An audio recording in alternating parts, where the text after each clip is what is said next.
Hello, no-fly Zonians. Welcome back to part 3 of Israel Keys. I have KC with me. I have A-aron. We are going to be finishing, hopefully wrapping this up in part 3. This is our first three-parter episode that we've ever done, and the feedback's been pretty good on this sick fuck that we're covering. Sick fuck. That's a good name for him. I do think Bret was a little enamored with this guy before we started digging into the details of his horrendous career, but hopefully we've changed all that. A-aron, welcome back. Bret, Thank you.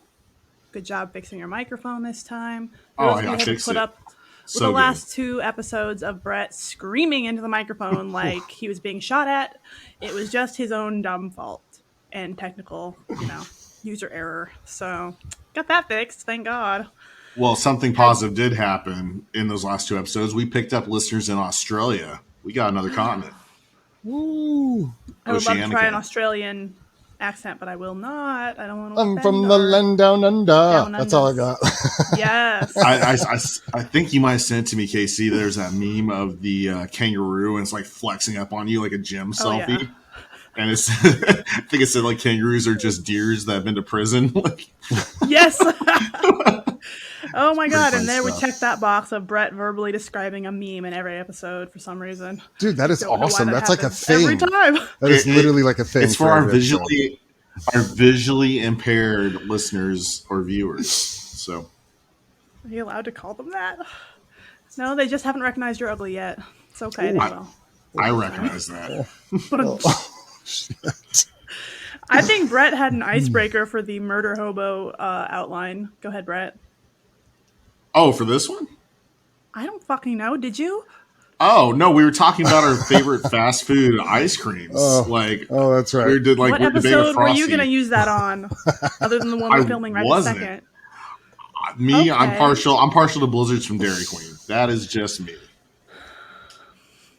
KC, how about you? I mean, I would suck a dick for a Frosty. I'm just saying. Well, is highly interesting. Just saying. You're welcome. Aren't Frosties like 99 cents? Yeah. In this economy? Yeah. Lowered standards. Have you met grocery prices right now? Oh no, they probably went up in price. Oh my God, I got to check on that. It's okay. I'm being good. I'm on a strict cut until Thanksgiving, so I will be hangry and carb deprived until then. R.I.P. everybody. Well, if you're not on that diet, which is your go-to dessert at a fast food? Oh, Frosties. Okay, so Wendy's. Did I not just make that? Did I stutter? No, I thought you were just describing them. I didn't know you were saying that was your favorite. I'm making it very clear. I wouldn't suck a dick for any other kind of ice cream, so yeah. I don't know what your standards are. Actually, I probably would. Actually, okay, I'm lying. I would. Well, I love ice cream. I'm an ice cream slut. I can't help it. A-aron, what is your favorite? Yeah, out of the chain. Oh man. On that expression, who knows at this point? I'd have to go with the Carl's Jr. milkshake because they use real ice cream. I don't know if I would go as far as you for the ice cream though. Maybe a Klondike bar. I bet you would.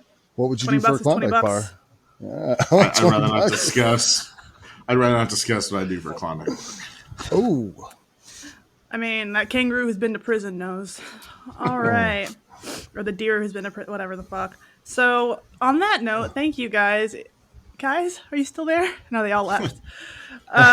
We are going to continue talking about Israel Keys because nothing follows ice cream better than murder and sexual assault and arson and bank robbery and XYZ number of crimes that this guy likes to nice segue. Commit. Right? Wasn't that great? That was awesome. So, KC, do you want to throw out that disclaimer again for part 3? If they listen to part 2, they should know, but... Yeah.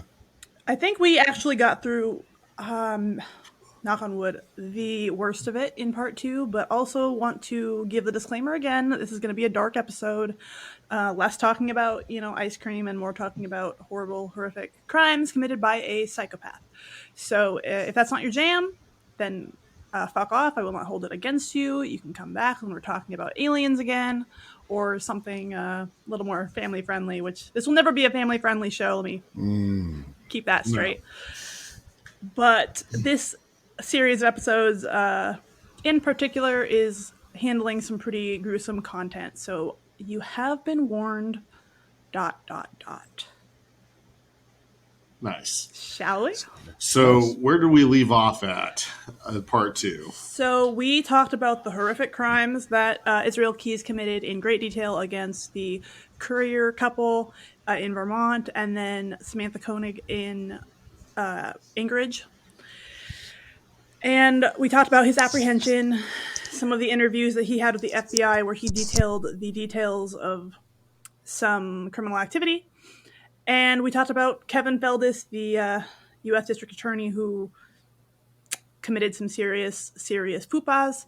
And we're going to just continue on with some of the other crimes that he talks about with the FBI and throw out some theories here towards the end. And then we're going to talk about Israel Keyes' untimely end. Or was it? Ooh. So even though Keyes chose many of his victims randomly, he still put a great deal of thought and planning into the crimes. S.A. Godin said in the press release, Keyes enjoyed what he did and he had no remorse at all. He told us if he hadn't been caught, he would have continued kidnapping and murdering people. In the video, Halpern said Keyes told FBI agents that he related most to convicted serial killer Ted Bundy. According to the press release, Keyes' December 2012 suicide caught authorities by surprise. Since his incarceration earlier that year, he had been talking, apparently enjoying the cat and mouse game with investigators who were trying to get information about his other victims, the press release stated. The press release said Keyes wanted certain things in exchange for the information he doled out to the FBI and the Anchorage Police Department. He wanted to avoid numerous trials in different jurisdictions, Special Agent Jolene Godin said in the press release. Ultimately, he wanted the death penalty and he wanted it quickly. He didn't want to sit in jail for a long period of time. I think that part's interesting because he'll sit in someone's backyard for hours or just walk off in the woods, but he doesn't want to sit in jail. Godin said Keyes was very careful about revealing new information. In the press release, she said their interviews with the serial killer were similar to his crimes in that they were meticulously planned. I never got the sense that he accidentally told us something or got angry and something flew out of his mouth, Godin said. My impression was that he always knew what he was going to give us. As they continued to question him, Keyes told investigators that the Koenig murder was one of many. They made a deal. Keyes would speak freely about his past crimes in exchange for details being kept out of the public and other demands. He teased that he killed less than a dozen people around the country over more than a decade, in addition to robbing banks, burglarizing houses, and arson. And it is important to note that he frequently he will not actually name a specific number to investigators, but he frequently tells them less than 12.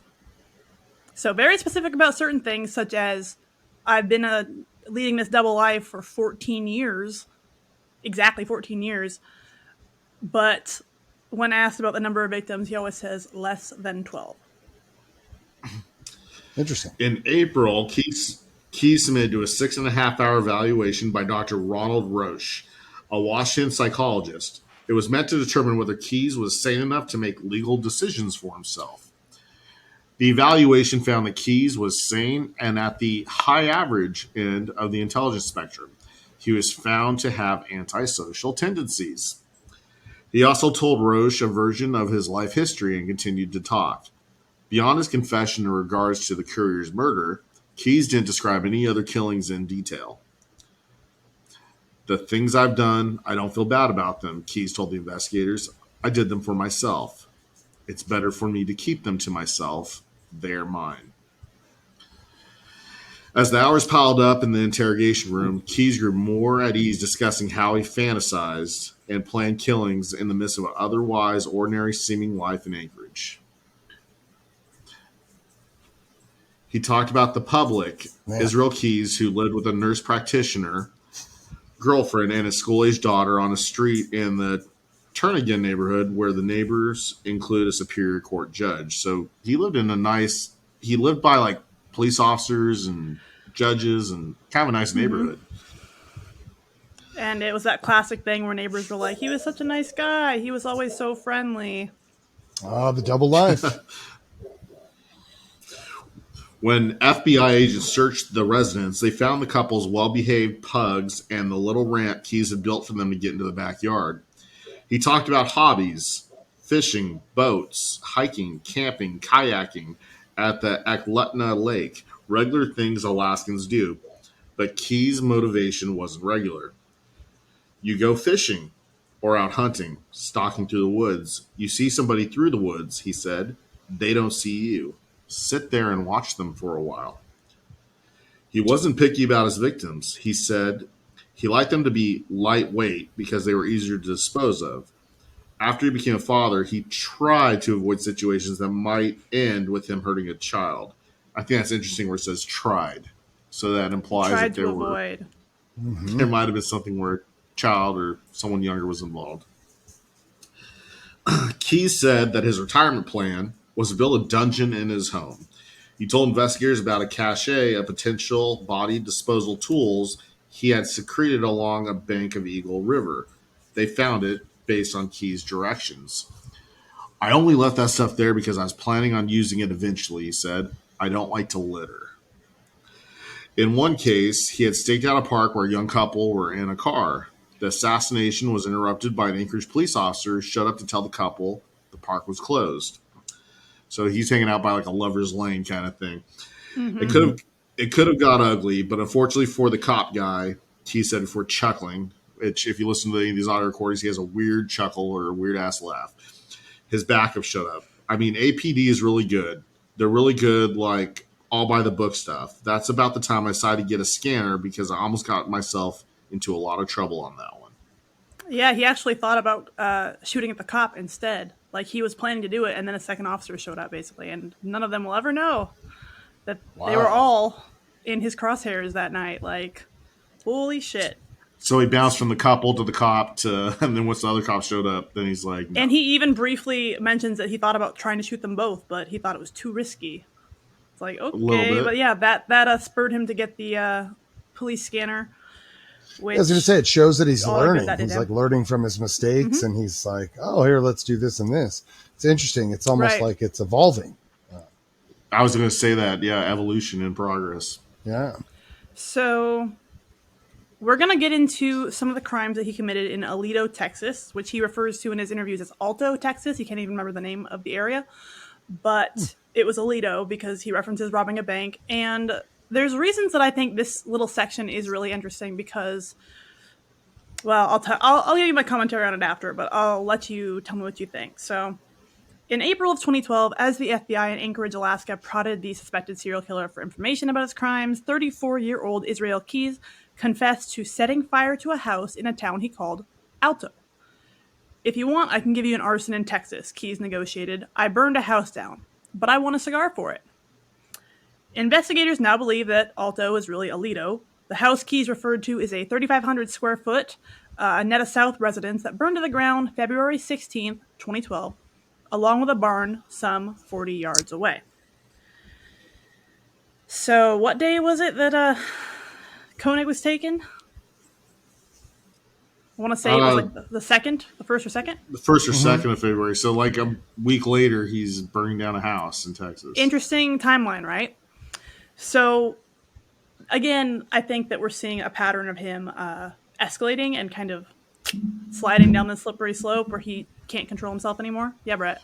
And the other thing some other things I was reading about him, he wasn't even a smoker, right? Like he would only do the cigars like when he was like kind of stalking or watching, or like when he was having Samantha Koenig have her hands tied in front of her and having her smoke. Like he was doing it for like a look or a persona is kind of the theory, right? I could not attest to that, to be honest with you. I don't know for sure that he didn't smoke the rest of the time. It sounds like he was a cigar guy. I don't hear about him smoking cigarettes or anything like that, but he negotiates quite frequently for cigars, which was a huge pain in the ass to the FBI because obviously you can't smoke inside the building, so they would have to escort him in and out to smoke his cigars when he wheedled one out of them. Another power play. I was going to say, isn't that a clever point that obviously he was getting out of the interrogation room by getting these cigars? Like I said, I feel like they gave him way too much control in the situation, but yes. Sounds like it. The connection was confirmed for the FBI by investigator Lanny Paget of the Parker County Fire Marshal's Office, who learned of Key's admission shortly after his December death, that's a spoiler alert, ruled a suicide in an Anchorage jail. He did confess and give away enough information for me to confirm it, Paget said. It was close enough that I could understand the association. Paget was certain that the large, hot fire that spiked flames above the treetops in the 200 block of Terrace Court East was the result of arson, but interviews with the homeowners and family, initially considered persons of interest, convinced him that they were innocent. Most arsons are insurance fraud, a form of retaliation, or just to get rid of the whole structure, he said. This was a little surreal. Keyes alluded, as we've mentioned, to killing as many as 11 people, and confessed to kidnapping and murdering an Alaskan teen days before setting the Annetta South house ablaze. He details his activities in the Alito area in a chilling April 17, 2012 interview with investigators posted by the Alaska Dispatch. Confiding he was kind of out of control from the publicity associated with the stuff in Alaska, Keyes said he set out from Dallas in the morning of February 16, 2012 in search of a small-town bank to rob. He chose Alto because it was a ways off the freeway, he said, and picked out a bank near the center of town. He also later does mention that he was initially driving around in the early hours of that morning looking for a church to burn down. He had decided that he wanted to start burning down churches. It was another fuck you to religion, basically. It was just kind of, he talked about it so casually, like, yeah, I wanted to start burning down churches. So the house that appeared vacant in Annetta South drew his attention because it was 4 or 5 miles out of Alto, he said, far enough to draw law enforcement away from his target, the bank.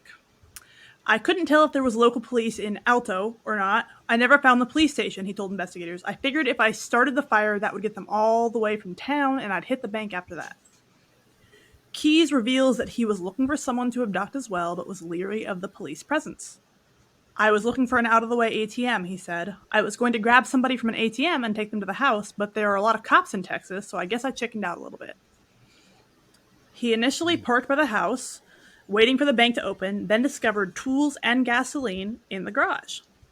After using a piece of steel from the garage to pry open the back door, he spent an hour or two digging through stuff, he said, unsuccessfully searching for guns, but eventually making off with jewelry and a couple of other things. I found some pretty nice fur coats and had the coats by the door, he said, but when I lit the fire, I forgot to grab them. And according to him, this was kind of also seemed to be almost like a hoarder house. Like, he said that he had trouble sorting through the house and finding valuables because there was so much stuff in there. So, to ignite the blaze, Keyes said he opened up the attic access and all the windows, then made a trail of clothes and bedding from every room to different parts of the house. I poured gas on the clothes all the way out to the back door, he said, then lit up from the back door. Then I went to the garage, opened up the attic access, took the gas that was left in there, and torched that place too. Keyes said he drove back into town and watched the fire with binoculars from a church on a hill near one of the banks. They brought in a lot of emergency vehicles, he said. I decided to go to a bank a little farther away. A neighbor who responded to a motorist asking for directions in the Annetta South neighborhood probably talked with Keyes, Paget said. The man noted the motorist was a white man driving a small car, a description that could have fit Keyes in his rented Kia Soul. It seems strange to me that he asked for directions in front of a burning house instead of showing concern for the people in the house, which is the only reason this guy remembered him. Stopped in front of the burning house to ask for directions. It's absolutely psychopath. That's Keyes. So Paget said he has trouble believing Keyes was able to observe the fire without being detected because several investigators combed the area. I wish I'd had the chance to talk with him, Paget said, but I'm grateful to the FBI for helping me close my case. Keyes robbed the National Bank of Texas in Azle later that day, also admitting that to the investigators. During the robbery, he wore a hard hat, a surgical mask, and sunglasses and displayed a handgun, forcing everyone to the floor before leaving with an unspecified amount of cash. He later said he watched police arrive at the scene as he filled up the tank of his rental car at a nearby gas station. So, it should also be noted that one thing I believe I forgot, maybe I didn't, you also remind me, but during some of his gas station robberies, bank robberies, he had long hair visible, and it didn't look like a wig, but it did look like a wig, but it didn't. So investigators were like, "Where'd you get the hair?" And he said something along the lines of, "Oh, it's not hard to get human hair." Like he scalped one of his victims. That was my thought. Ooh.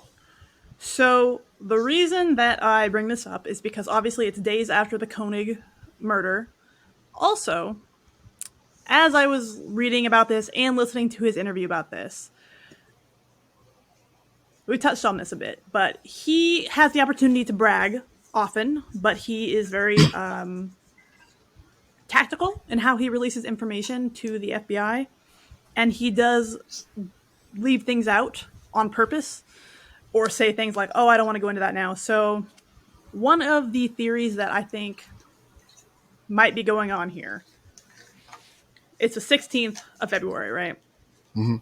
We know that his MO multiple other times is to commit an abduction in one place and then take the victims to a second place. And it's possible, I believe, that he may have abducted somebody here after all and taken them to this house and was disposing of a crime scene. And then we know he likes to rob banks to come down. So he had a dual purpose for the arson. It's a weak theory, very weak theory, but it's interesting to me that he would burn a house for no reason and then go rob a bank for basically no reason, because this is quite a few weeks after, or not a few, it's 2 weeks after the Koenig abduction. And if he's bank robbing because to come down from that high, then that means his adrenaline might already be up from a murder. So it seems to me that he could have easily abducted somebody in another state, brought them here, and then disposed of the body elsewhere, but maybe wanted to clean up the crime scene. I don't know. It's a theory. It's a weak theory. Again, I have nothing to back this up besides this is kind of odd that he was doing all of this for no reason. No body involved here, right? Maybe there was a body involved. We just don't know who it was. But that was one that he actually admitted to. Well, I just don't know that he admitted to everything. Wasn't he on a cruise with his daughter for this 2 weeks? Like he went on a 2-week thing. Isn't this within the 2 weeks of Samantha Koenig's body? It's almost exactly 2 weeks later. Okay. So it's literally right after he got back from his 2-week family vacation. Like he was itching to do something, which I like your theory about the body. But I definitely say that statement right there. He's been on vacation for 2 weeks. He just killed this girl. He's got all this stuff going on. Maybe he's just, like you said, coming down, releasing some steam, or just, I need a little fix, but I'm not ready to kill another person. Maybe the arson. You never know. And it sounds like he was looking for someone to abduct. Yeah. He makes it clear that he was looking for somebody. Whether he took them or not, I don't think that we can. He doesn't even say. He says, "Oh, I kind of chickened out because there's so many police." Like that's kind of weak. Like, but then you went on to you chickened out taking someone because of so many police, but you didn't mind committing arson and bank robbery even with all those police. Valid point. I mean, you definitely make valid. Yeah. And as we discussed in our part 2, that he was a sexually motivated serial killer, but he also was for victims of opportunity. So if any of those stars aligned, he might just pull off a freeway and act, For sure. And he was pretty random. So, I mean, yeah, it does add up. And this is the kind of thing where he's obviously far from his own home, which has kept him from getting caught in the past, but, didn't seem to bother him with Koenig, but... No.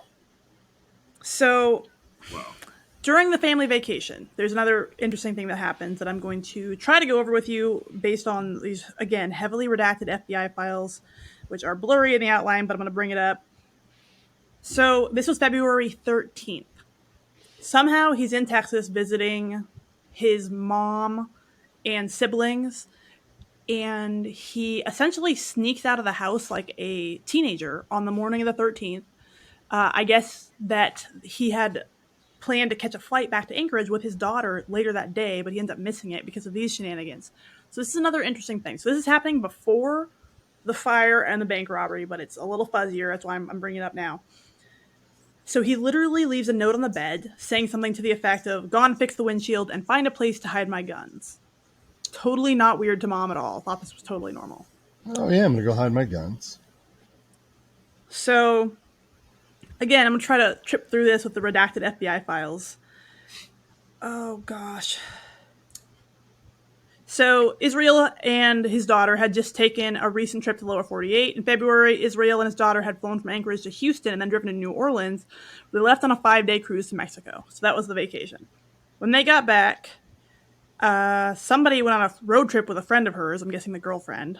I believe that's Kimberly. And Israel and daughter drove to Dallas to visit somebody else. Did not know when they had originally flown out of Anchorage, but they were supposed to return on February 14th. This did not happen because Israel left February 13th in the early morning hours, leaving that mysterious note. According to the Journal of Israel's daughter, it was about 6:20 a.m. and was still dark outside. Israel left the note we just read on his bed. And the following text was sent to Israel's phone from the family phone. Izzy, we can take your guns somewhere if you want. No problem. No one heard from Israel until the night of the 13th when he sent a text that said he was stuck in the mud in the middle of nowhere. The following text messages were sent from a family phone to Israel's phone in response. 8:34 p.m.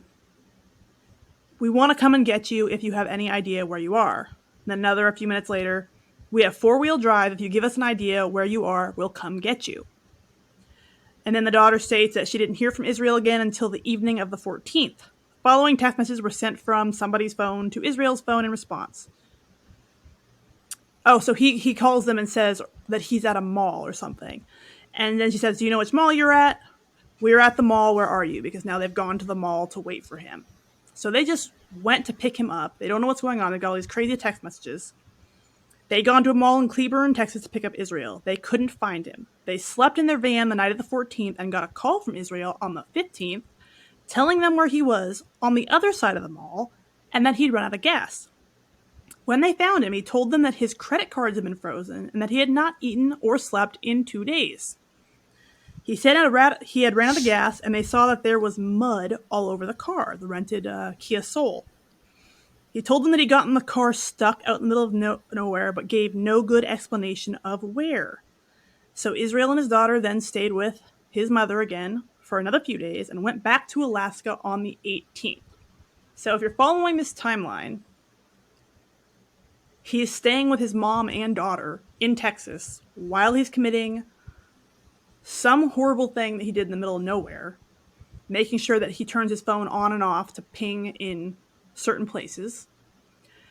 He puts a shit ton of miles on his rental car, gets stuck in the mud somewhere, goes into this spiraled frenzy where he hasn't slept or eaten and is acting erratically and misses his own flight, leaving his daughter with his mother. And then on the 18th ends up back in Alaska. So in that time period, he does ... where he disappears for 2 days, gets his car stuck in the mud, supposedly. Allegedly, it could just be going through a puddle. Well, dirt road. It seemed to the family that it was completely covered in mud and that he was acting and behaving very strangely. Well, we also found out that his nickname is Izzy. He's actually referred to as Izzy in all of his family interviews, which is like, I don't know. I'm not going to call him Izzy. But in the text messages and conversations, he's usually referred to as Izzy more than he's ever referred to as Israel. Or is. So if we're putting together this timeline, the 14th, 13th and 14th through 15th, he's stuck somewhere in the mud. Family comes and gets him. The 16th, he's committing arson and a bank robbery. And the 18th, he's going back to Alaska. So in those 2 days, is it possible that he abducted and murdered somebody and then had to commit the arson to come down or to get rid of his... See what I mean? This is why I think there's something here, which obviously we'll never know now. But still, I believe that he abducted someone in this time period and then committed the arson to cover up the scene of the crime. Again, weak theory besides what we're talking about right now. And then the bank robbery to kind of come down because he already admitted that he robs banks to kind of calm down after his murders. So, I mean, the empty time that's unaccounted for. I mean, great sleuthing. I mean, it's a good running thought. That's why I wanted to put these specific things in here, even though they're kind of empty question marks. I think there's a lot of implication in these stories. Well, and based on his MO from previous stories, it fits the scenario very clearly, very easily. So some really interesting stuff there. So you can skip all those FBI files. And that is the information that he provided to investigators, besides some of his methodology, is really isolated to these incidents that we've now talked about. The arson, if it was just an arson and bank robbery, the 2 bank robberies he admitted to, there's one in New York and one in Texas. The Texas one we just spoke about. We know about the couriers, which he admitted to. We know about Koenig, which he admitted to. He then also admitted, I believe, to killing a couple in Washington or something like that, but was very vague on the details, never fleshed that out. He also admitted that he had killed people and dumped them off of his boat in the lake, but again, did not give enough specifics to flesh that out either. So theoretically, if he never asked for the ransom money on Samantha Koenig, he would have still been doing his thing, even though he had his close calls. And then when he did get caught, if he would have only just stuck to Samantha Koenig, the FBI probably won't even link him to any of these other crimes or victims, like even these bank robberies. I mean, again, not that it matters because he manages to avoid paying for any of his crimes in any way. It's really sad to me because obviously I do know his daughter's name, although they've tried to keep that out of the press. He slips up and they mention it a couple times in the FBI interviews if you watch 10 hours of them like I did. So I'm not going to mention it or state it because she does not deserve to pay for his crimes in any way. And I feel like she's going to be spending the rest of her life. There was one interview where they're like, the only punishment Israel can ever get is that his daughter is always reminded of what a monster he is. I'm like, how is that fair? Like, yeah, it's just hurtful. That's so. It's not her fault. God damn, dude. Like, let the kid live. You think this isn't going to affect her enough? Yeah. Oh my god, that was just such a horrible thing to say to me. I don't even remember what interview that in the millions I've watched now, but somebody literally said like the only justice there can be for these victims if his daughter is reminded for the rest of her life what a monster her father was. And I'm like, yeah, that's a little uncalled for. That's terrible. That's so vindictive. Like, no. Yeah, she's just a kid going to school and going on a Disney cruise. And So, as the interviews went on, Keyes was spending 23 hours a day in a cell. The guards were watching him like a hawk. He complained. He wanted the death penalty and told the investigators he had no long-term interest in survival in prison. How long am I willing to sit in jail, he asked. By October, the agents told Keyes they were losing patience because he was just stringing them along. Their bosses believed they were being played by him. I also believe they were being played by him. Oh, really? They were under pressure to produce names and locations of the people Keyes claims to have killed. The ground is freezing, Israel, said Steve Payne, an FBI agent. If you want to be involved in helping us, it was 18 degrees outside yesterday. We don't have a lot of time to play with, and it's a long, cold winter. They repeated the proposition. You give us information, we go out and look for bodies. My whole issue is to keep control of it, Keyes told them. His biggest concern was that the details of his crimes would become public in the media, and he claimed that he wanted to shield his daughter from that. Right. I don't believe that for a single second. I think that he wanted to die as quickly as possible, and he was fully aware that other jurisdictions would be, because every single time that he commits to or admits to anything, he's lining up another jurisdiction that is going to be extraditing him for a trial. For that crime. Yeah, so that could stretch on for decades. That could go on forever in this case. So in some of the interviews, Keyes seemed relieved to be talking about his hidden life. He had developed a certain intimacy with the interrogators. I can tell you right now, there is no one who knows me or has ever known me, who knows anything about me, really, Keyes had told authorities. I'm two different people, basically. I quoted that earlier, but it's a good quote. It is. You guys know more about me now than anyone. The last recording, unsealed in 2018 by the court, ends on October 30th, 2012. Keyes again talked to interviewers on November 29th, and a few days later, he was dead. Man. A-aron, you want to pick up for us there? Oh, and that's some dark stuff to get into. I'll see what I can do to follow that. All right. In the spring of 2012, Keyes lurched from his restraints and tried to run from a courtroom appearance before being tackled and tasered by U.S. Marshals. He had also been disciplined for making a pick-type device for opening handcuffs with a paperclip and dental floss, according to the arbitration report. For most of his incarceration, he was classified as a max detainee, subject to the highest security precautions. 2 officers escorted him in full restraints every time he left his cell. There were signs Keyes had suicide on his mind. At one point, Keyes was supposedly found with a makeshift noose in his cell. He was sent to a mental health unit of the jail where he placed in a suicide cell, stripped of bed sheets or other implements that Keyes might use to kill himself. But eventually, he was returned to the Bravo module, a maximum security unit for long-term prisoners. DOC officials said he was no longer considered a suicide threat. I wonder what made him make that decision. Do you have anything on that of why they would make that call after such extremes? Great question. What a fucking great question. He should have been considered a suicide threat the entire time that he was incarcerated, honestly. But Yeah, do you have anything on why they changed their mind? Because usually suicide threats, I mean, they don't usually change their it mind. could have been pressure from the FBI, to be honest with you, because in interviews, he regularly expresses displeasure with his arrangements and kind of tries to wiggle different things out of the FBI. And because he's cooperating with them, quote unquote, there's likely quite a bit of pressure for them to kind of ease his incarceration in some way in order to keep him talking. If we get him back to his nice living arrangement, maybe he'll get us some more information. That's the only thing I can guess. Or he just lied to them well enough. Because obviously, when somebody's put on suicide watch in our jail, a lot of times they are force medicated. So it's possible that he was medicated to the point where he was no longer expressing suicidal ideations and was evaluated by a psychologist and cleared. Because when people are on suicide watch, the whole goal is to get them off of suicide watch. Right. So they want to clear them and put them back in, it's not really Gen Pop. He's probably in protective custody of some kind at this point. SNY. Yeah. Any number of things.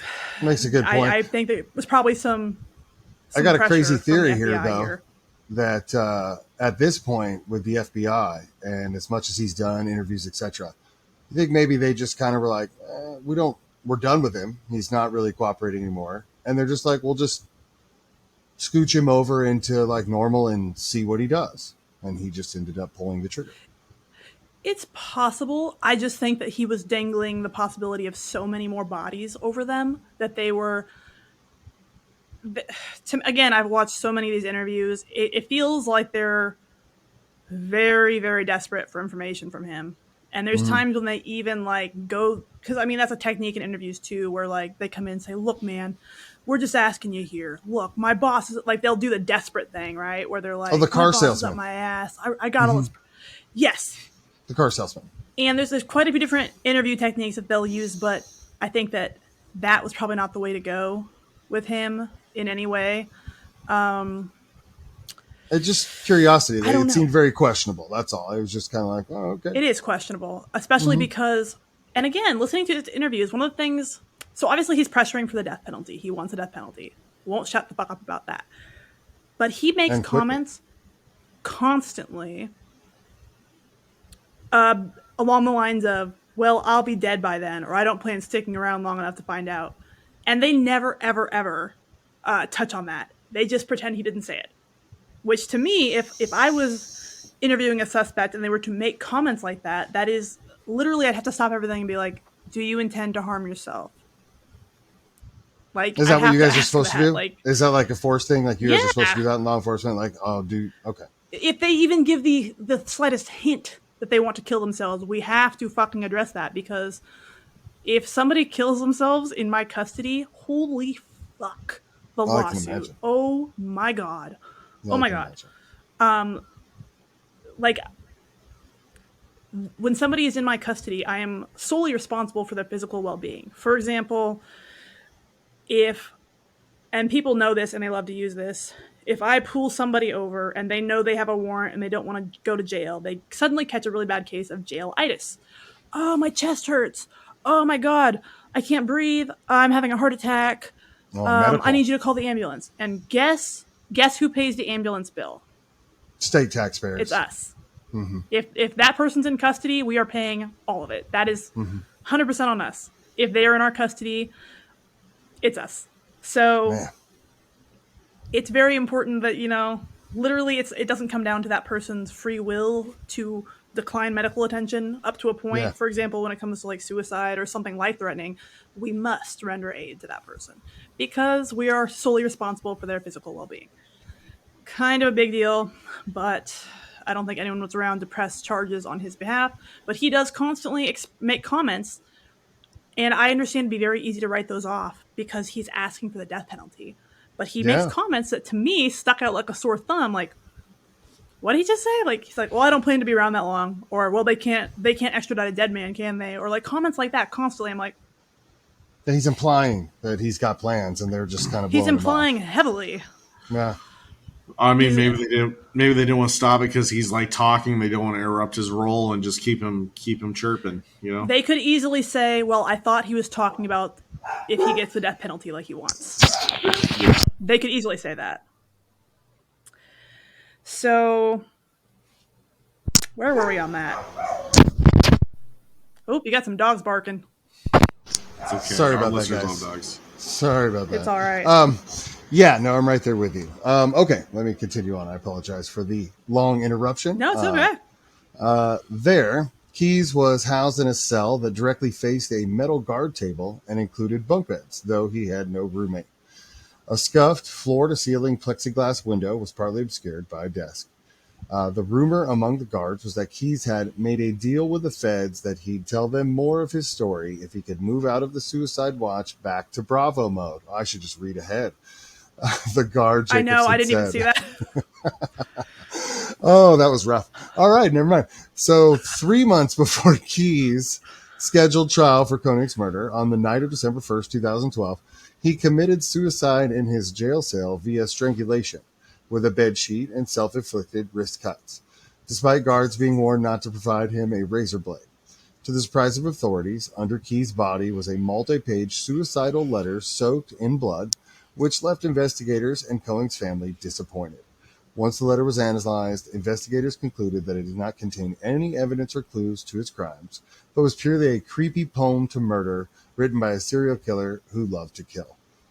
Well, that's Wow. pretty deep stuff right there, Just absorb that for a second.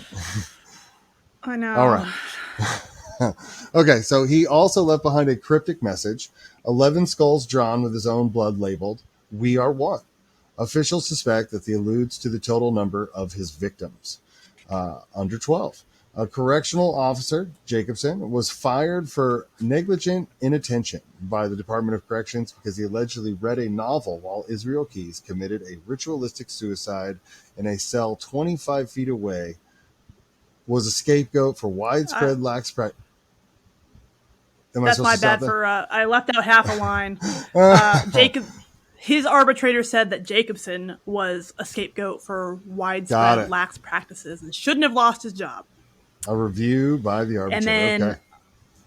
Yeah, that's my bad. I left out a line. I rushed through a lot of this outline. But on December 28th, Jacobson's bosses fired him, though they're fighting for his job back. Bye-bye. And they said this in his letter. It's a little scathing comment. You sat at the desk throughout your shift reading a book, accessing the internet, and engaging in a lengthy conversations with coworkers. During this time, the inmate managed to tie a noose around his neck and cut his wrist, resulting in the blood in his bunk, on the walls, and blood pooling on the floor. The inmate was dead and remained undetected until the next officer came on shift. The totality of this circumstance and your actions is simply inexcusable and warrants nothing less than a dismissal of employment. Read his dismissal letter. And it's unclear whether that guy ever got his job back, but wow. Wow. I will say that is a lot. I feel kind of bad for that guy. Didn't Israel guy, try to do Jacobson? something to hide the blood? So he actually, I do feel bad for Jacobson because, I mean, It's another night in jail. It's another fucking night at the jail, and the inmates are fucking sleeping. And although he probably was negligent, to be honest, because, well, I won't get into that. But anyway, so he allegedly did make every attempt to conceal his suicide attempt to make sure that he did die, to the point where he put a noose around his neck and tied it to the bunk bed. He covered himself in blankets, slit his wrist, and he had like empty bottles and containers to catch the blood to keep it from pooling under the door. And then when he passed out from blood loss, the noose finished the job. Highly So he was planned, very even to the determined end. Yeah. to make this happen, make it work.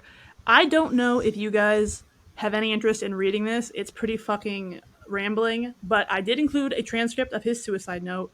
There really is nothing telling or useful in here besides that he is fucking insane. Yes, Brett. I do think we should go through that. And Okay. also, when he did the 11 skulls and said, "We are one," what that reminds me of is like, for instance, cannibals or cannibalism, where they believe you consume somebody, you like get some of their power or their soul. You know, it's almost like these 11 victims, which is less than 12, like you said, Aaron, is like Yeah. maybe like we are one, like I gain their power, like by ending their lives. Yeah, and I think the overall picture that we're painting or that has been painted of Israel Keyes is it's why I don't think that he was bragging when he talked about his murders, because he really made every attempt to keep them to himself, and even tells prosecutors, or I'm sorry, FBI agents multiple times, like, they're my victims, I'm not going to share them with you. Like, he references it like if he told about them it would be like sharing them, It's like which is possession. why Yeah. it's hard for me to believe that he's bragging or exaggerating when he does quite the opposite in most of his cases. Even where he does share information, he instead withholds information rather than expanding or like kind of blowing it up to be something bigger than it is. I think that his gratification comes from the secret that he has. Those experiences are like weirdly like sexual to him in some way.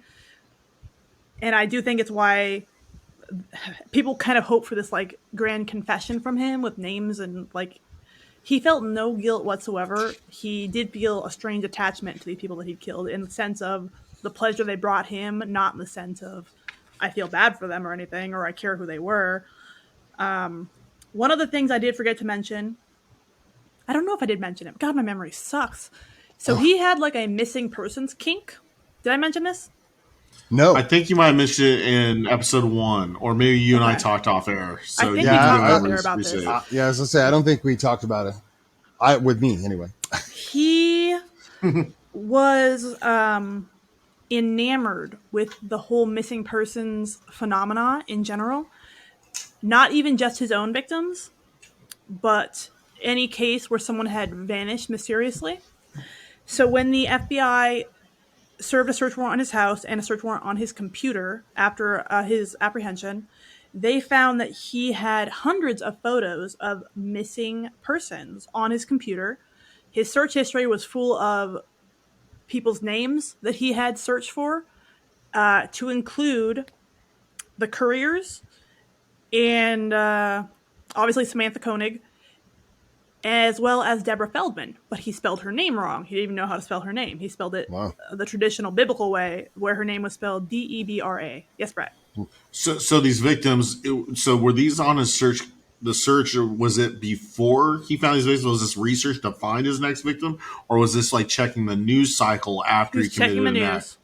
Okay. He was searching, and originally they thought, great, we can find all his victims because maybe all the people that he searched were his victims. But unfortunately, quite a few of the people that he searched and read about and had saved photos of were people who had already, like the cases had been closed with another suspect that was not Israel. So we think that he just had a fascination with cases similar to, but he was searching his own cases. In fact, the local news station had someone named Israel post comments on their news articles about Samantha Koenig under the name Israel. Really? So great. That's I don't know how many pretty Israels are in straightforward. Anchorage, Alaska. Yeah, pretty Yeah. straightforward. And they were fairly, I wouldn't say innocent, but they were like, he wasn't saying that he had anything to do with it, but at one point there was an article on Samantha Koenig when she was missing that he attempted to post a comment on under his own name, Israel, but was censored because of like a language. He used the word bitch in there or something. And so it never was successfully posted, but the news station did turn that over to the FBI. They're like, yeah, the same IP address, same guy attempted to post this comment. Yes, Aaron. Is he I want to say not like leading, like serial killer where he's like, he's doing it on purpose to like taunt anybody who might be looking for him. I mean, I know you talked about him not being big with notoriety, but maybe it's all part of this game. Like, you think he was reaching out like, here, let me kind of leave something here, leave something there. Like this stuff wasn't I don't accidental. Like he intentionally was putting little details here and there throughout the years of his murders to see if anybody would catch on. Like one of those puzzle criminals, you know what I mean? Like sends the letters to the police department. Letter A, letter B. Brett. I think he was doing more the psychopathy of trying to just blend in, or this would be normal, or how people would, react to, comment on a thread or a post.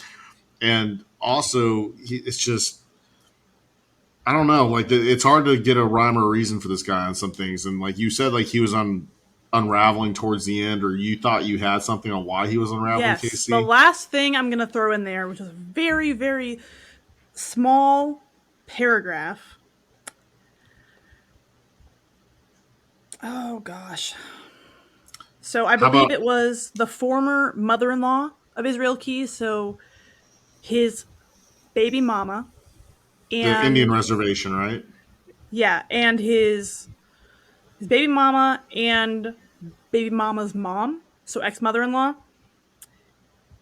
I guess that the daughter, I'm going to try to condense this, the daughter had relayed to her biological mother, so they're still in Alaska and all that, that this happened sometime in, I believe, December of 2011. She provided information on a recent incident where the daughter reported to her birth mother that she woke up to find cuts in the drapes and in the couch and a hole in the wall. In addition, the daughter reported hearing Keys on the telephone earlier that same morning around 3 a.m. asking Kimberly when she was going to be home. The daughter reported that the girlfriend was freaked out over the incident. They talked with Keys later that evening and was told that everything was fine. The date of this incident is unknown, but reportedly happened the day after something redacted. It's the only very, very brief mention of that incident. And I listened to a podcast where someone had done a serious amount of digging and had established that to be approximately sometime after Christmas 2011. And then we see him start to heavily unravel in the following months. What was going on? I have no idea. But that was a strange incident where because before he hadn't been prone to outbursts of violence or anger, even when violence was directed towards him, necessarily like from his ex. But in this case, he trashed the house. He cut up the drapes and the couch, and he punched a fucking hole in the wall. And he was up screaming into the phone at 3 a.m. So something was happening. What it was, who knows? But you can see after that, he starts down this path of being completely out of control, losing control of things. I wouldn't say completely out of control, but heavily reliant or like a slave to his impulses, basically, where he's doing these things so impulsively that he's not cleaning up after himself well. He's making decisions. Even during the Koenig abduction, you can see him make mistake after mistake after mistake. You can see him have this mental breakdown in Texas after or during his vacation with his daughter, where he disappears for 2 days randomly to find a place to hide guns, come back muddy and disoriented, and then go on to commit arson and a bank robbery, and who knows what else in the following days. So to me, you're the law enforcement on this. That sounds like emotional distress, like the acting out like that. But this is also somebody that can either turn off their feelings or has no feelings. So like, what would motivate somebody in that mindset to just have an outburst like that?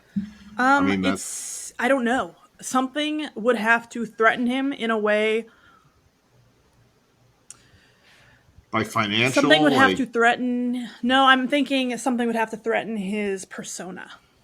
He spent his entire life crafting meticulously his alter ego, which is the family guy, the construction business owner, the dad, the community member. And then, of course, he's worked probably triple hard on his quote-unquote true self. which is his serial killer persona and the multitude of plans and different things he set in motion, such as hiding caches of weapons across the United States, taking these extravagant measures to avoid authorities, to avoid border crossings, to avoid documentation. So he's worked very hard to construct both of these things. So to me, it would seem that for a dramatic reaction to happen, my two theories are something would happen that might threaten one of those, the existence of one of those, or my only other theory here is it had something to do with his dad. Because so far, that's the only strong reactions we've seen out of him as far as his life goes, is something in response to his father. I think we covered in part two, where he got really upset at his dad before he joined the military because he was dating that girl that he wasn't even having a sexual relation with. Right. And basically on to fight his dad, or his dad seems to be the one that pisses him off or makes him want to go out in the woods and build a little cabin, So that makes a little more sense. Because of his dad, he literally branded himself with an upside down cross and a pentagram on his neck and an anarchist symbol. He makes the only strong influence we see in his life that can influence him to do literally anything, even if it's like in a negative way, seems to be his father. I have nothing to back this up. Let me make that clear. This is a strict theory because we're looking at somebody who isn't motivated by what normal people are motivated by, but we've seen what motivates him, right? Yes, Bret. And I know we talked too about abuse from the father towards the children. I'm not even talking about like the living situation, but I'm talking like physical. Was there ever abuse, like sexual abuse of the children or anything that was known? I doubt they probably talk about that. Israel wouldn't talk about it. Israel would not even tell military buddies. I mean, he told his military buddies he would torture cats for fun, but would not talk about his father. All of his military buddies, including his first sergeant, they all had suspicions because of certain behaviors and his demeanor and stuff. Multiple of them, not all, expressed to the FBI when interviewed that they believed the father was abusive, but Israel himself had never explicitly stated that. The family members, the sisters, brother, mom, are all living in fucking La La Land. They will not cooperate. They will not make statements like that. Even after his death, his mother continued to say that he was innocent of all these crimes and the FBI was making it all up. That's pretty typical of mothers to serial killers. They just never want to believe or accept. Mm-hmm. Would you? Yeah, his girlfriend totally cooperated with the FBI. Yeah, as a parent, would you want to really accept the fact that your child is a serial killer? Like, that's pretty hard. I knew the devil was in you. I'd have to. Did you want me to get into and read this suicide note from Israel? Shall we? Let's do it. It's pretty twisted and rambling and long. Feel free to pass it off to somebody if you get sick of reading this dribble. So this is the rambling, absolutely batshit nuts suicide note, which was found under Israel's body. Well, and he might have been writing this like while he was already bleeding out or having blood loss or something. Like he's just not all the way there. I doubt it. That doesn't sound like him. No, he's a planner, dude. Yeah, he is a planner. He's one of them doomsday preppers. All right, so this is his suicide note in prison. Where will you go, you clever little worm, if you bleed your host dry? Back in your ride, the night is still young. Streetlights push back the black eye-neat rows. Off to the right, a graveyard appears. Lines of stones. Bodies molder below. Turn away quick. Bob your head to the seat. As straight through the stop sign, you roll loaded truck with lights off, slams into you broadside. Your flesh smashed as metal explodes. You may have been free. You loved living your lie. Fate had its own scheme. Crushed like a bug, you still die. It sounds like a bad metal song. The whole thing is... And there's even like sentences that turn into other sentences. I don't know if he's writing to a victim or to himself. Who the fuck knows? He continues, soon, now, you'll join those ranks of dead, or your ashes the wind will soon blow. Family and friends will shed a few tears. Pretend it's off to heaven you go, but the reality is you were just bones and meat, and with your brain died also your soul. Send the dying to wait for their death in the comfort of retirement homes. Quietly, quickly say, it's for the best. It's best for you so their fate you'll not know. Turn a blind eye back to the screen.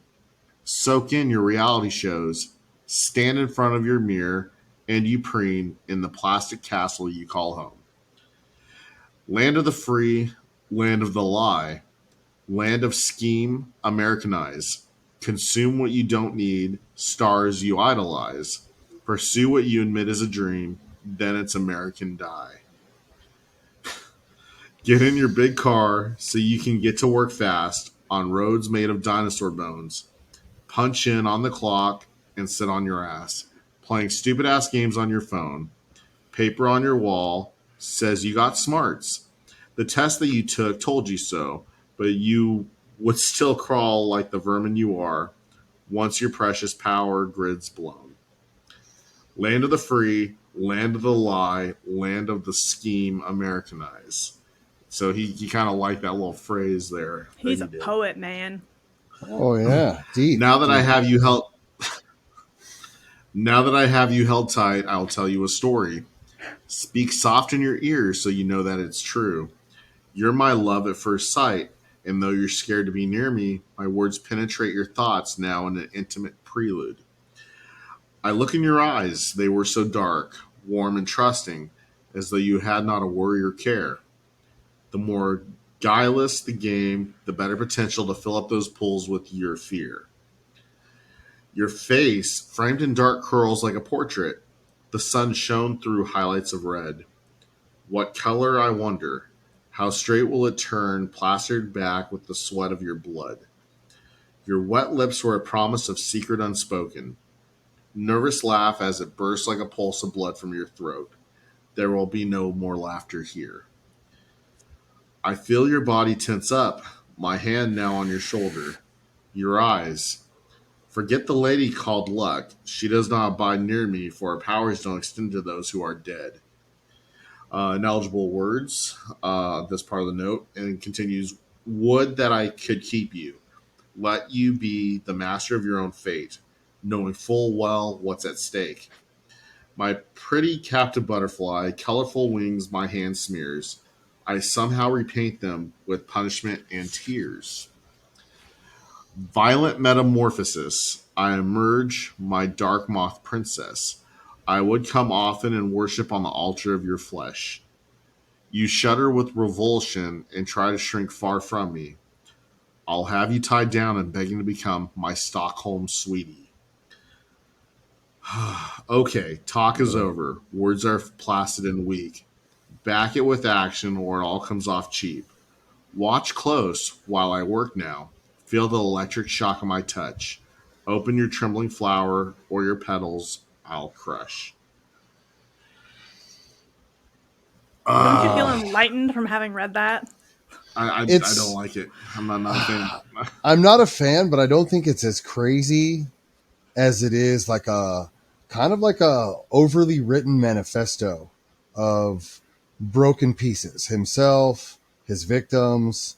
It's really terrible in so many ways. I mean, that last line is very clearly stated toward like raping somebody.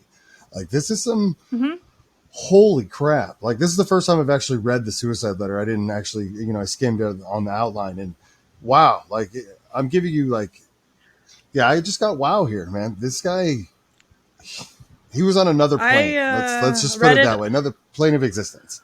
I read it a few times thinking there was something I could pull out of there to like make sense of or like find a little clue. No.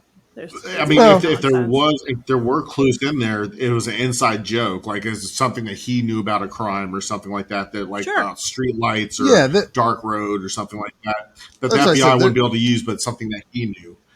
Yeah, there's nothing on here about his crimes. It's more about, like I said in the beginning, it's a lot about himself, his body, flesh of the body, and it kind of goes through. So it just has these really, like the Americanized stuff. Like he's really just talking shit about cell phones and, people. And like, he's got a hatred for the world. He's got some Unabomber shit in here for sure. Well, like he grew up with the McVeigh stuff, the white supremacist upbringing, like that kind of outlook on the government. So I'm going to give you guys time for some more commentary, but let me read this last two paragraphs so we can finally be done with this beast of an outline. But after the discovery, After the discovery of Keyes' death, the FBI sent out a petition to the public asking that if anyone had any information to come forward and help them fill in their gaps of knowledge. Investigators have now tracked Keyes' travel and financial records to put up a timeline of his whereabouts from 2001 to 2012, searching for anyone who might have been contacted by him prior to his arrest in Texas. And my favorite line, so the last little line I'm going to add, which is about his funeral, which his mother and siblings had for him. He's not in a better place. He's in a place of eternal torment, said Jake Gardner, the pastor for Israel Keyes' family, before the funeral in Deer Park, Washington, a town about 15 miles north of Spokane. So even at his funeral, they're like, yeah, this guy's, no. Fuck you, buddy. To the family that's in denial, so. And it should be noted that the timeline released by the FBI, which is on the FBI's website, is obviously heavily edited by the FBI because these investigations are still ongoing. So, yes, it's a very comprehensive timeline, which I included for you guys here if you wanted to reference it during our outline, but I don't think we did. But, and it's very comprehensive, but there's still a lot left out of it. So, what are our final thoughts here, guys? Ooh. I think this guy's on the Mount Rushmore of serial killers, not by body count, so to say, not really a body count, but just with efficiency, just because so many bodies have not been found, even though he doesn't have that many. He says 11. And really, if he didn't say anything, he would just been, the FBI and law enforcement think would be a single person murder. You know? I think that's really interesting that he was able to do that much that the FBI just still does not have answers for. Yeah, there's so many unknowns, and I don't know how much of it is because of dick swinging contests and failure to communicate between agencies and jurisdictions, or just a overall lack of manpower or laser focus in that realm of tracking multi-jurisdictional crimes. It's tough work to connect dots like that, and Keyes' MO was essentially would kidnap somebody in one state, murder them in another state, and then dispose of their body in a third state or somewhere else. So you can imagine that even one state line crossing is hard enough. Yeah. Yeah. He seemed to have it together up until the end of 2011, and then shit absolutely rolled downhill. And what I thought too was kind of weird about going through these three parts now and the stories of his rapes, that it was always 2 times. It seemed to be a theme there. Yeah, like it would be like he'd raped them twice. We don't know for sure, other than the very few that we know of, and by his own admission again. So was there something there? Who knows? And he was sexually motivated, but also seemed like he was also maybe sexually confused. I mean, because he was having or dealing with his own sexual preference, because he had like the transgender porn in his car when he's apprehended, that he later admitted he was bi. And then that's where I was also wondering about if there was, sexual abuse from the family when he was a kid, but which we'll never know. Things that underline. Almost guaranteed. Well, I mean, he was definitely... I got to agree with a lot of you, Bret, and I definitely have an opinion that he was highly intelligent but crazy. This guy, if it's true to what he said, I mean, in creative aspects or not, I think he's got a little bit here and there in his stories that might have, just stretched the truth a little bit, like the fishing story. But the reality of his like high level of intelligence to accomplish what he did, but almost crazy, like you said, psychopath. I don't know. It's hard to look at. Like, the guy was terrible. If you really just simplify it, I'm trying to put it in better words, but honestly, he was just a terrible person. That's what I got. He's awful. And what KC alluded to, that something unraveled in his life, because I find it really hard to see that he goes 14 years of highly intelligent, planning ahead, not being caught, doing these border crossings, doing all these close calls, and then to just being sloppy as hell, and then he's in an interrogation cell. Something had to happen to go from impeccable record of getting away with this sick shit that he's doing, and then to just be busted on stuff that seems trivial, compared to what he's gotten away with in the past. And you'll have to forgive me too. I'm wrapped up on that suicide letter. That is some really deep crazy there. He definitely was reaching part of the soul. Yeah. I'm just a And it's little interesting overwhelmed because on he that thing. doesn't. If you were to spend as many hours listening to his interviews as I did, none of those comments ever come out of his mouth or anything close. Nothing like that. Nothing Nothing like remotely that letter. poetic or sentimental, or none of that shit ever comes out of his face in any way. He is so matter of fact. He has kind of like a little bit of a higher voice, very calm, never seems to get emotional, or like he's literally talking about like cutting up a body, and he's like, yeah, so then I just cut it up and I put the Yeah, he's pieces trying to one at a be time. the alpha in that room with the FBI. I So don't think he was trying. I think his whenever you encounter somebody without empathy or who can discuss things of that nature in such an unaffected way, it's gonna come as a shock to people. And I think that was the case with him. I don't think he had any feelings attached to these things. And I also think that he recognized the effect that was having on the investigators. As good as they are at covering it up, you know, I've had to sit and listen to people tell me some pretty horrendous stuff, and of course it's me, so I'm like, okay, it's cool, man, like whatever. But at this level, it's something different for someone to so casually just be saying these things. Although, again, they spent a lot of time trying to pry this information out of him. Did not come easy. Right. He didn't sit and spill his guts like Ted Bundy style. I strongly suggest, because it's easy to sit and think of him, oh, he's bragging about killing all these people. He's really not. If you were to listen to his interviews, you're going to be a little surprised compared to some other serial killer interviews you may have seen or heard, because it's straight up pulling teeth, man. It's them begging him over and over and over and over, and him telling them all the reasons that he does not want to tell them, and then he just doesn't tell them. Do you think that goes these back on other the famous serial killers. Sorry. No, Go ahead, Brett. Sorry. Go ahead, Aaron. Go ahead. I was going to say, do you think that God. falls back on the fact of the control that you guys were talking about with him? Like, he's in control or wants to be in control or is holding control. And if you're saying that, these guys are jumping through hoops, he's using every tidbit of information to stay in control for as long as possible. Once he realized the control was gone, then it was done. And he was like, okay, let's do this. And that's what I mean when I say that I don't believe he gets any pleasure out of specifically sharing. I don't believe that he wants to share these victims, his personal experiences, his very private things with these people. He only does it when there's something clear he can get out of it, which is a control thing. But at the same time, he had every opportunity over months and months and months to spill his guts and brag and talk about how smart he is, but he never did. I mean, the very few times he was able to give up any details or clues was very strategic. Right. Very strategic. And I didn't mean to cut you off, Brett. I know you got a question too, so sorry about that. No. For our listeners and viewers, for our listeners and viewers, we're able to do this from 3 different states in real time. So this is actually kind of amazing. But in 2 different time zones, 2 different time zones too. But what I was going to say is a lot of these serial killers, when they get caught and they're busted, and at least one of their cases is like dead to rights, at that point, they just embellish. They just go way in, like look for the spotlight, want to be famous, want to write a book, like all this stuff, which is me, look at me, and like no remorse. Whereas, like you were saying, Israel Keys, like you listen to hours of the interviews. I maybe listen to maybe 40 minutes worth of interviews, and it's just painful. Like I cannot stress how painful it is listening to this, and the interviewers, and it's just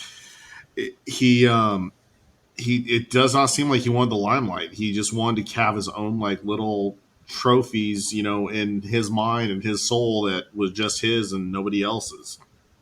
Right. And I do believe that a lot of his gratification came from that. The hunt, the secret, the having something nobody else has. We talked a little bit about his being enamored with missing persons cases, including ones that were not his own.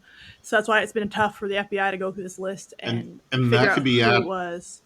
That could be admiration or jealousy of whoever, abducted those people or whatever, and he wishes he could have that euphoria that whoever caused those disappearances. Yeah. He could I think he admired that when they were able to successfully take somebody and that person never be found. I think that he had an admiration for that kind of thing, where he was like, to me, it's him having something that nobody else knows about or has, or has experienced something nobody else has. That is what does it for him. And obviously, that's ruined if he brags about it to the FBI. Yeah. But that's just, he's a strange one. He is definitely not looking for that renown, even though, again, it did kind of get to him towards the end, because he was Googling things and, searching and looking at news articles and stuff, which he had not really fallen into before, because obviously he's had lots of prior victims. And he had looked at them, but he hadn't, fallen into the trap of commenting and shit like that. Well, you said last episode, I believe, that he was a 1% of a 1%. For his style, like he definitely was unique, and that's the only reason why. Go ahead. I was going to say that's the only reason why I personally put him on a Mount Rushmore of serial killers. I'll put him up there with Richard Ramirez, John Wayne Gacy, Ted Bundy. Like I'll put Israel Keys up there just for his efficiency and so much that the FBI and law enforcement do not know, other than what he told them that checked out. Right. Which is, he had a lot more, I'm sure. And any time that you're talking about a serial killer, which people, again, are strangely like, there's people who like consider themselves like sexually attracted to serial killers. I don't know what kind of fucking psychosis that is, but it's easy to look at a mass murderer, serial killer, someone who does horrendous things and be like, oh my God, how could anyone do that? You really have to look through the lens of what motivates them. You're not the person with a conscience and normal human emotions and a normal moral framework. You have to look at what we know motivates this person who is not operating like you or I, whose brain does not work like you and I, who probably is void of conscience completely. What is actually motivating and driving that person? If you really truly want to actually start understanding the things they're doing and how it makes sense to them, you're never going to understand it as it makes sense to you, because it will not, because your mind is different. But people get so mystified and so like intrigued, like, oh my gosh, how could a person do this? And it's not really, a person isn't really doing this. Somebody who has is missing a key factor of their humanity, it's like a complete missing puzzle piece, is doing these things. And then you make a great point. I mean, he definitely was missing some things, that's for sure. Yeah. He did a really good job at keeping up the ruse for quite a lot longer than most do. If you guys are interested in a little bit more about, I'll give you the nutshell. My friend Yvette and I did a Night Terrors episode on sociopathy versus psychopathy, and I'll put it in a nutshell for you. It's nature versus nurture. Psychopaths essentially are born, and sociopaths are made. There's often combinations of trauma and different upbringing factors in there, but essentially a psychopath is someone born without a conscience, and a sociopath is often a victim of environmental factors and are unable to keep up the ruse as long as a psychopath. So check that episode out if you want more details on that. Great episode. Agreed. Thank you.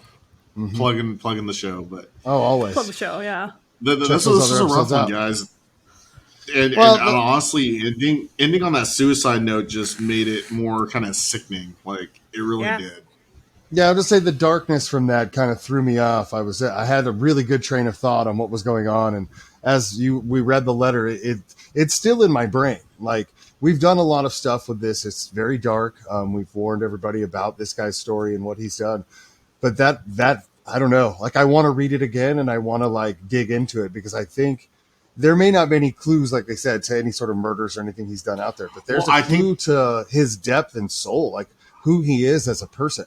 Because if you take out the psychopath, you still have a highly intelligent individual. And I would be willing to bet probably well-read based on what he does and how he speaks. So, I mean, that letter's crazy. I'm sorry. I'm kind of still stuck on it. Like, that's some dark stuff. That letter, it just reminds me of like a metal album or something, like lyrics to like Cannibal Corpse or Infinite Annihilator song. But on the contrary, I think that he does have clues in there about murders, like nothing that's tangible for like the FBI or law enforcement use, but I think they're to his memories of events that happened that are only special to him, because he internalized. So like when he talks about like the dark lights, or he talks about traveling, or like somebody's flesh, or like things like that, I think he's talking about a certain victim, or he's reminiscing about a crime or a kink for him that he committed but nobody else will know that but him, and that's part of his secret. I think and him that there getting off are little hints in 100%, here. yes. I believe this is a love letter to his victims, essentially, kind of like we talked about, how the privacy is what gets him off. He's having some kind of sexually weird, twisted mental love affair with these victims because that's the only time he experiences anything that a psychopath would equate to emotion or a rush. As we know, people who are psychopaths and often serial killers are chasing a rush that they do not feel from normal things. You or I might feel happiness or emotion when we see a puppy, or when we have a Snickers bar, or when we go to a movie we really like, or any number of things that you do with a family member or someone you care about. Psychopaths have none of those little rushes through the day. They get their own kicks from whatever it is that gets them their kicks, and in this case, we know it's sexually, deviant murder, basically violence, and that's what gets him his kick. So the times in his life that he's felt something have been those moments when he's been murdering or raping or committing some kind of violence on a victim. Yes, Bret. Hey, Casey, you did more of the FBI listening interviews where he talked about some of the other victims. He didn't give up all of them. A lot of these murders, other than Bill, who he shot and was hitting with the shovel, were most of his victims, he did it by strangulation, correct? That is a very good point. It is very important to someone like this to strangle. He's not going to get any sexual gratification out of a long distance murder, like shooting somebody. He needs, it's almost like a sexual pleasure for him to strangle somebody.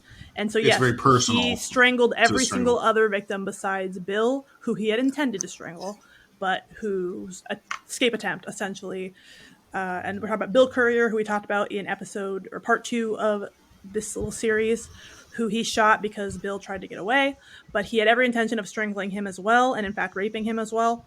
But every other victim, according to himself and the ones we know of, he strangled. It was important for him to do it by hand.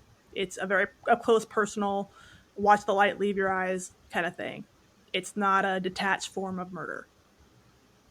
Yeah, it's very well. And then where he talks about consuming or becoming one, like you're literally draining the soul and life out of somebody. So, are there any signs in this, or any lines, I'll say, in this suicide note that give you little hints besides the one, I'm going to glance the over truck it again. through the stop sign? The truck through the stop sign, to me. Your flesh smashed, his metal explodes. That one, to me. And by the way, he did hint to the FBI at points in his rambling interviews that he sometimes made his kills look like, or stage the bodies so that people might think they were an accident. Or where he goes, I looked in your eyes and they were so dark, warm, and trusting. And then he continues, the better to fill you up with pools of your fear. Like he's talking like that. To me, that's talking about a victim. Your face framed in dark curls like a portrait. I mean, who knows if he's talking about Samantha and the proof of life. Some Black Dahlia kind of things going on there. Yeah, when he was doing the makeup on her, feeling somebody's body tense up, talks about that. Or the very last, sentence of the letter where he's like, watch close while I work now, feel electric shock my touch, which I'm assuming he's talking about rape. That's my thing I'm talking about. That's all. Open your flower, your petals will crush. Where he would do that for his sexual gratification. So there's a lot of lines in here. We talked about metamorphosis or changing somebody, or changing him. I mean, who knows? There's something in there about begging to become my Stockholm sweetie, I think is potentially a reference to his ultimate fantasy of having one he keeps. Yeah, he wants to have someone he keeps, but there was a certain serial killer. There. That's exactly what I was talking about. Like he wants one to keep. Like for whatever reason, he never kept any of them. He never got them on that level. For whatever reason, he killed them, whatever his situation was. But at the point, I think he wanted to kind of, how men double lives, double wives, double kids, type stuff. You hear those stories. I think that's the direction he wanted to go with it. And I think something like that is literally cluing you in. Like, hey, if I wouldn't have got caught, sooner or later, one would have been my bride. I don't know. It's just super creepy. And then the flower trembling. Absolutely, I do think that was mine too. Super creepy. I got Leonard Lake and Charles Ng vibes, like having the live-in sex slave kind of thing out of that. So he also did reference to the FBI, and again, a very one of those throwaway comments that he looked, besides Ted Bundy, he looked up to and I wouldn't say empathize with or like equated himself with or hoped to be more Okay. like H.H. Holmes, who I believe he was in like the 1800s or something like that. But he kind of had the murder basement thing going on, if I'm remembering correctly. But that was his Was he the ultimate one? goal. Well, did he have like the murder house, H.H. Holmes? I believe that's correct. I just Yeah, haven't brushed up, so I don't want to like give the wrong information, sound like an yeah. idiot. Someone's But that probably was screaming at me somebody. right now. That was somebody he referenced. Again, in a throwaway comment, the FBI kind of didn't follow up on. There's quite a few comments he makes that I feel like were thrown off by the FBI that interested me. Like, I don't know if we mentioned, again, my memory sucks. Did we mention the Canadian comment? The comment he made about Canadians? I don't believe so. They were trying to get him to admit to murders outside of the United States, and he said something along the lines of, "Oh, well, Canadians don't count."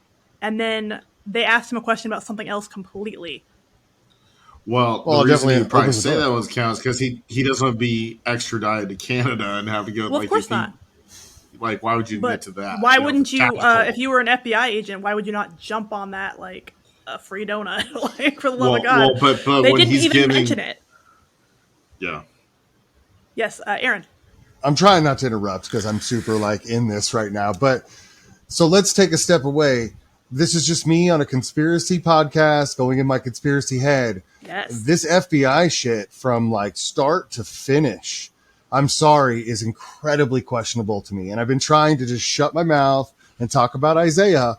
But, you know, we're conspiracy people and that shit goes in that direction for me. So I'm really just thinking like, not to draw it away, but just a thought like, something's wrong with the FBI. Not now, but just with this. I'm not saying the FBI is, I'm not that guy. They do a good job. But this shit, they fucked up from like the start to the finish. This wasn't just the lotto that I talked about with Samantha Koenig and that murder and his like murder lotto serial killer because he missed 15 opportunities. This is like every single step that you have pointed out. Shit that I have no idea. That's why I ask you about DA stuff and law stuff, or I look it up on Google while we're talking. They fucked up all the way down the road. They missed all these things. I mean, as a law enforcement person, as a military person, from an outside perspective, how the fuck does that happen? Like, give me something, because that shit's crazy. There's got to be a bigger picture. It's tough for me to Monday morning quarterback other cops. It's really tough for me to do that because I know firsthand how much can be going on that is not public information and how bad it can look. For example, the news, let's say, can report literally whatever the fuck they want. They can walk up to a random person at a crime scene and be like, "Did you see what happened? Oh, what happened?" And then report that as news. They can do that. And then until the investigation is concluded and a press release or a more detailed press release comes out, law enforcement can't talk about it. So they're stuck keeping their mouth shut. I've personally been stuck keeping my mouth shut, watching people say all manner of insane shit that is absolutely false. And I know it's false because I was there, but I can't do anything to stop that false information. So I've been in that situation enough times to sympathize with knowing how much information is rightfully kept back because of an ongoing investigation. In this case, there's at least 11 at the time when they were interviewing him, 11 ongoing investigations, and they slowly have closed a few of those, such as the Koenig case, and have been able to release some things. From as much as is redacted in the FBI files, you can see that there's infinite ongoing investigations still while they try to pin this guy down. So it's tough for me to definitively say, obviously, other than the Feldis thing, that they fucked up XYZ thing. Because yes, to me, it looks like a fuck up from my outside perspective of one interview. But could there be some factor? I don't know. Easily. And I don't want to be that dick who judges that quickly, knowing how bad one angle can look. And there could be 10 other things stacked behind it that I don't know or haven't heard or haven't read. So tentatively saying there's quite a few fuck ups I see here. With that being said, there could be X number of explanations for those fuck ups that make them less or more of a fuck up. I'm just saying. So serial killer with lottery. Go ahead, Brett. I'm sorry. With the law enforcement blunders that we know did happen versus what we don't know that happened. Like, we should do a shout out for Texas law enforcement, Lufkin, Texas. I Ooh, mean, they Texas had Rangers, motherfucker. they had a bolo. They got their guy. I mean, Texas got it done.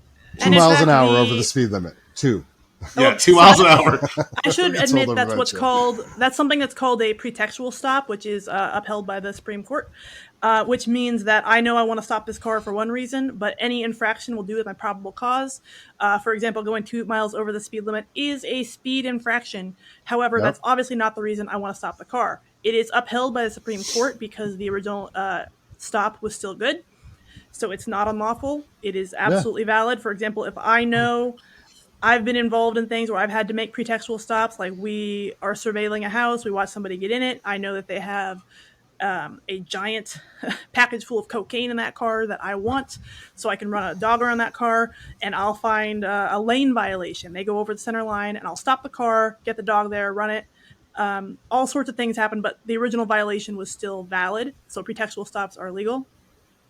Look at you go into defensive mode on that shit. Like, I'm not saying it's a bad deal. I just thought it was funny that 2 miles an hour. Well, of course. I mean, we can all tell stories. I've been pulled over for my tinted windows so the guy could see if I was drunk driving in the middle of the night. That shit pisses me off, by the way. I respect you, but that shit pisses me off. No, I don't really do that. That's a little petty. Unless there's literally, I would have to know something is in the car that I want to make a stop that petty. Normally, I would not do that. For example, if I wanted to stop any car on the road, I could go find a pretextual stop. I can stop any fucking car on the road. Oh, of course. You didn't signal 50 feet before your turn.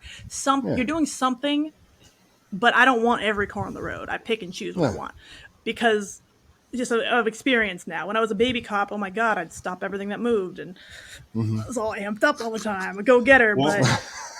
Yes, Brett. And then I know this is hard for Americans to grasp or understand, and nobody follows this, but a speed limit sign is the maximum you can go on that road. So anything over that, you can pull over. That's not true. So if it says 65, fake news. He's in California, so. The speed limit in California is 90, no matter what this thing says, and you know that. We're here. You know. And that's just a suggestion. As long as traffic's moving. And real quick, before we move on, I just want to say I'm not dissing the FBI, okay? Anybody out there, I'm not shitting on them at all. That's a big deal to me. Like, I have mad respect for law enforcement, especially. They're listening. Just, don't come at me, guys. Like, I really do respect your shit. It's fine, dude. There's shitty cops. I know a lot of them, so it's, I mean. Of course. I'll talk There's always bad too, seats. But this guy, that's what I was going to say. The guy who made this stop and the officers involved in that stop, they actually looked at the bolo and all of that, and they kind of projected based on where he'd been seen, where they thought he'd be next, and like checked that area. Like, they put in some really good proactive police work to catch him. So well done to them, honestly. And for our listeners or viewers that don't know some of the acronyms we use, BOLO is be on the lookout. Oh yeah. So I want to make sure we explain some. If I ever say anything douchey with an acronym that I just am too far into this, Bret, just tell me and I'll explain it. No. Brett knows every acronym on the planet that has to do with that stuff. So anytime you do it, there you go. That's a whole thing there. Acronym by one, definition by other. Because I don't know what it meant. I just know what it does. Like, oh, BOLO, someone's looking for me. Like, no, but the military loves their acronyms. I'm sure like law enforcement does too. So yeah, they do. Law enforcement loves their numbers. God, I'm about to go 5150 on this right now. No shit. They'll make government agencies out of these random words just to make an acronym. Like, okay. Well, I'm sorry. I didn't mean to distract us from Isaiah Keys. I had to bring that up. It's been bugging me since. It's been bugging me since like early episode 2. Israel. There you go. I'm sorry. It's you get what I'm talking about. No, I know what you mean. But yeah, I'm not to distract. It's been bugging me for a while. Like, damn, dude, what up, FBI? Oh. I mean, and that's the thing too, is in law enforcement, it's funny because we can't agree on our 10 codes. That's why they're trying to go to plain speak. Because in one jurisdiction that I know of, a 1099 is basically a bathroom break, and another one is 1099 is officer held hostage. So make sure you're not mixing up your 10 codes. Yeah, you don't want to screw up on that one, boys and girls. I'm being held hostage by my bathroom break. Casey, so now you have to explain what a 10 code is. Oh, Jesus, fuck. Okay. 10-4, good buddy. 10-4. I'm good. Radio etiquette. It's essentially abbreviated codes for the radio, which we make new recruits memorize to fuck with them. Because, again, they're not the same in every jurisdiction. No matter where you go, they're going to have different 10 codes. I've worked for 2 different agencies. My 10 codes are vastly different. Very, very fucking stupid. And so I had to learn a whole new set of 10 codes. We actually use something called J codes as well, which like a J1 is a homicide. And they tried to introduce this as an alternative to 10 codes. And instead, everyone made this fucking like Spanglish mix of 10 codes and J codes and just fucked it up even worse. So J1 is homicide, J2 is rape, J3 is robbery, and on down it goes, less severe as it progresses. And again, nobody can keep these straight. People like to misuse them. So you're listening to some poor fucking rookie on the radio go, I have a J4 1086. And you're like, the fuck? And everyone's like, and then a sergeant will jump on and be like, can you use plain speak? He's like, I gotta pee, whatever the fuck it is. So it's just a mess. Nobody can agree. I love my tax dollars at work. I was going to say, you sound highly passionate about this situation, and it sounds very complicated. It is. It's great. Love it. I mean, this is the shit. It's funny because like our in-car cameras will be falling off by a thread, but it's okay, guys. We're going to put some money into this stupid thing or that stupid thing. Like, we're going to get you new tasers. It's like, I don't even use my taser that I have. Like, just give me a new camera or give me pants, for the love of God. Like, give me something useful. And instead they're like, throwing money at just really stupid random things that maybe I'm harping on the FBI for all this mix-up stuff because they're just underpaid sad guys in loafers. The FBI's not taking care of them, and they're just like, I'm not really going to work that hard at this shit. Maybe I feel bad because it does sound like you guys have too much of a struggle out there as it is. You need love from people like that. And one thing we kind of breezed over in the outline, maybe part two or whatever. The one thing that we passed over is like one of the jobs I would hate in this case is what the FBI brought in their snuff films expert. I would not want that job. Fuck. Ooh, yeah.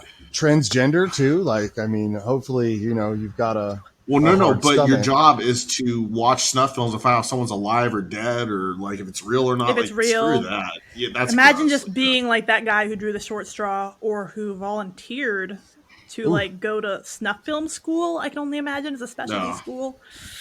And then you have to like write an affidavit.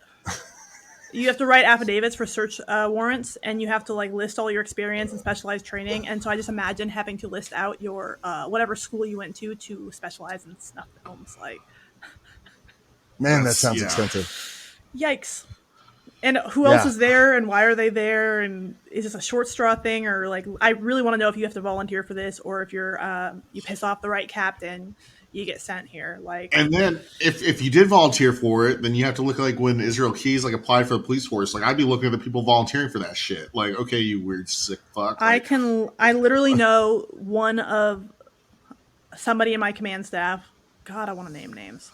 Who I promise you is a psychopath. He is a narcissistic psychopath. I've had this conversation with other coworkers who are like, oh yeah, he is. Isn't that a bit of a redundancy, though? Like, aren't all psychopaths narcissistic? Probably. He's just I was going to say, isn't that one and the same? Like, well, no names. God, I can't. I'm still employed. No names or X's or... I can't spill tea. No. I can't spill that much tea, guys, because I am still employed, unfortunately, and I'm sure they'll find a way to fuck me up for it. Well, could you imagine if he goes to Australia and runs into the guy that watches us down in Australia, and he's like, hey, look, you're on the thing. We were talking about you. I mean, that could happen. Oh, my God, you're that douchebag. Ooh, I heard a lot about you. It's like, I'll tell him to his face, but, I'll say a lot of things to people's faces I shouldn't say, but, ooh. I commend you for that. That's your downfall and your strength at the same time. I was like, then you're in the right form of employment, and I'll go with that. Oh my God. Yeah, I'm like way too blunt. So yeah, I'm just not gonna tell Aaron some stories before we got on here that I can't tell normally. I just can't. Yes, but I guarantee you somewhere down the podcast channel lane, you will get some of those stories out. I guarantee it. They were good. They're good, everybody. If you know her in real life, hit her up. Hey, what'd you tell Aaron? They were great. Oh. We've made it now through part 3, our first 3-part episode ever. And nice job. If you stuck with us through 3 episodes, all hour and a half each of Israel Keys, like I'm ready to go on like an actual conspiracy next time or something fun. Like this was dark. What do you guys think for our next one? What do you guys think? We got Bermuda Triangle, Titanic conspiracies, or what was the other one? I already forgot. Dyatlov Pass. Oh, we should put that as a poll on the episode and let the people decide. Good idea, except that I have to work on the outline. I want to start it right away, so maybe hurry up and vote. I'll put that on there for you guys, though. You're like, get it done, damn it. Yeah. I'm obviously a little. What was it you said earlier? I was laser focused. Yes, One laser day- focused. One day we'll have our studio and a couple interns, and this will all be a little easier. Oh my god! Yeah. Oh man. Both of my PDs have now picked up and called me the Pitbull. I'll let you guys use your imagination for that. But yeah, I tend to hyperfixate on things, and I don't let go. So I really want to figure out a topic and get to work on it. Please, guys, if you have any suggestions, let us know. Thank you so much for sticking with us. Holy shit. What a monster. I'm going with that too. Bermuda All right, Triangle, sounds like everybody. everyone has voted. Voted Bermuda Triangle. Bermuda That's where I'm going to Triangle? go. Yes. Excellent. Portal. Well, this the is in Bermuda Triangle post-processing? could be the portal to Hollow Earth. So you're looking at two big ones right there. Just boom, boom. Oh my god. Oh, Lost Time. Like, there's so much stuff. Oh, yeah. Time travel. Yeah. Oh, it's fantastic. Alrighty, Sorry, let's see I got if I excited. can fit that into one episode. I highly doubt it. That's the problem, is you give me a little extra like rope, I'm gonna hang myself with it. So now I've got the rope for 3 episodes at a time. Well, let's try. Oh, no. Maybe once a quarter or once a year to these 3 parts. Like, this was good stuff though. This needed 3 parts to adequately go through all the material. So, and there's still so much more we could have said about this guy. Like, I keep thinking of little things like from interviews or from things I've read. Again, I scanned through so many FBI files, and there's so many more that I could be going through that have given me little Easter eggs to throw in there. And I'm just gonna have to shut the book on this and like never think of Israel Keys again, or I'm gonna lose my mind. Don't do that. No, The lose your mind part. The other part's fine. It's too fucking late. But no, I think this was great, guys, and thank you so much for having me part of your first 3-part series here on the No Fly Zone. I thought it was fantastic. This is a great topic. Really sorry out there for people who aren't ready for darkness, but it is definitely something that you needed to be ready for, and it's good job, guys. That's all I got to say, and thank you. Good job, A-aron. Great. Good job, Bret. Thank you, A-aron, KC, our no-fly zonians that are staying with us and listening to this still 3 parts in, and hitting those likes, those subscribes, and commenting, and that all helps us out. So we appreciate y'all. It's my goodbye class. What do they say on all the YouTube channels? They're like, don't forget to like and subscribe, and make sure that you check us out on all Spotify, YouTube, and other things. Check out the website. There you go. Something like that. I'll work a better script for you. Website's got it all. We got I will everything on say, the website. go follow us on our socials, or I won't be happy. Oh, you don't want to make her unhappy. That's out of Izzy's playbook. Yeah, you see what I did there? See what I did there? All right. On that note, peace out, motherfuckers. Bye, everybody. Bye.